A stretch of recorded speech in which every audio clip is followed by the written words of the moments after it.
ഞാൻ എന്തെങ്കിലും തെറ്റ് ചെയ്തോ മക്കളെ? എന്റെ ബാബരി മസ്ജിദ് പൊളിഞ്ഞ് കേരളത്തിലെ ഇന്ത്യയിലെ മുസ്ലിം മനസ്സുകൾ പ്രതിഷേധത്തിന്റെ രോഷാഗ്നി ആളിക്കത്തിച്ചുകൊണ്ടിരിക്കുമ്പോ പോലും ഞാൻ പ്രസംഗിച്ച പ്രസംഗത്തിന്റെ സീഡികൾ ഇന്നും കേൾക്കാൻ ഞാൻ വെല്ലുവിളിക്കുക. ഞാൻ എന്താ പറഞ്ഞത്? 1000 പള്ളികൾ തകർക്കപ്പെട്ടാലും മക്കളെ, ഒരു ക്ഷേത്രത്തിന്റെ മുന്നിൽ നിന്ന് ഒരു പിടി മണ്ണ് പോലും വാരി മാറ്റരുത് എന്നാ ഞാൻ പ്രസംഗിച്ചിട്ടുള്ളത്. അല്ലെന്ന് തെളിയിക്കാൻ പറ്റുമോ? കേരളത്തിൽ എവിടെങ്കിലും എന്റെ വേദിയിൽ ഞാൻ പറഞ്ഞിട്ടുണ്ടോ? ക്ഷേത്രം തകർക്കാൻ പറഞ്ഞോ? ബാബരി മസ്ജിദ് തകർത്തതിന് പകരം ശ്രീപത്മനാഭസ്വാമി ക്ഷേത്രത്തിന് കല്ലെറിയാൻ ഞാൻ പറഞ്ഞോ? നിങ്ങൾ കേട്ടിട്ടുണ്ടോ? ഉണ്ടോ? കേരളത്തിൽ എവിടെയെങ്കിലും ഞാൻ അങ്ങനെ പ്രസംഗിച്ചിട്ടുണ്ടോ? ഇല്ല. പിന്നെന്താ? രാജ്യത്തിന്റെ നാനാഭാഗത്ത് നടന്ന കലാപങ്ങളെപ്പറ്റി ഞാൻ പറഞ്ഞു.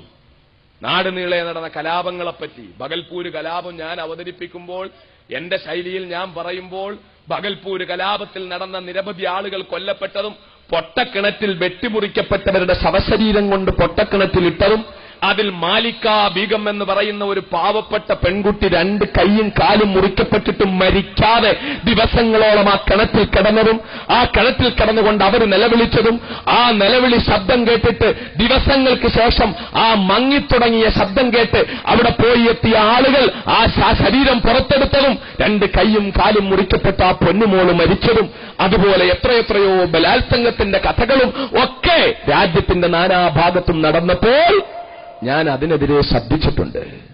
ബാബരി മസ്ജിദ് തകർക്കപ്പെട്ടപ്പോൾ ഞാൻ അതിനെതിരെ ശബ്ദിച്ചിട്ടുണ്ട്. അലവിക്കുഞ്ഞു മൗലവി കൊല്ലപ്പെട്ടപ്പോൾ ഞാൻ അതിനെതിരെ ശബ്ദിച്ചിട്ടുണ്ട്. കാട്ടൂർ അലി മൗലവി കൊല്ലപ്പെട്ടപ്പോൾ ഞാൻ അതിനെതിരെ ശബ്ദിച്ചിട്ടുണ്ട്. അതുപോലെ സിറാജുന്നിസ എന്ന പാവപ്പെട്ട പെൺകുട്ടി വെടിയേറ്റ് മരിച്ചപ്പോൾ ഞാൻ അതിനെതിരെ ശക്തമായി ശബ്ദിച്ചിട്ടുണ്ട്. രാജ്യത്തിന്റെ നാനാഭാഗത്തും നടന്ന പല അക്രമ പ്രവർത്തനങ്ങളെപ്പറ്റിയും ഞാൻ ഉറക്കെ പറഞ്ഞിട്ടുണ്ട്.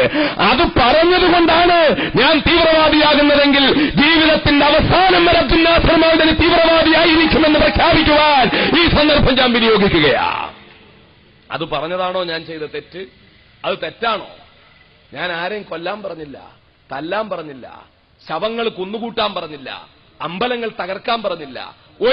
ഏതെങ്കിലും ഒരു മതവിശ്വാസിയെപ്പറ്റി മോശമായിട്ടൊരു ഇന്നുവരെ എന്റെ പ്രസംഗത്തിൽ ഞാൻ ഇന്നുവരെ മഹാനായ ഭഗവാൻ ശ്രീരാമചന്ദ്രനെ ആക്ഷേപിച്ച് ഒരു വാക്ക് പറഞ്ഞതായി തെളിയിക്കാൻ പറ്റുമോ?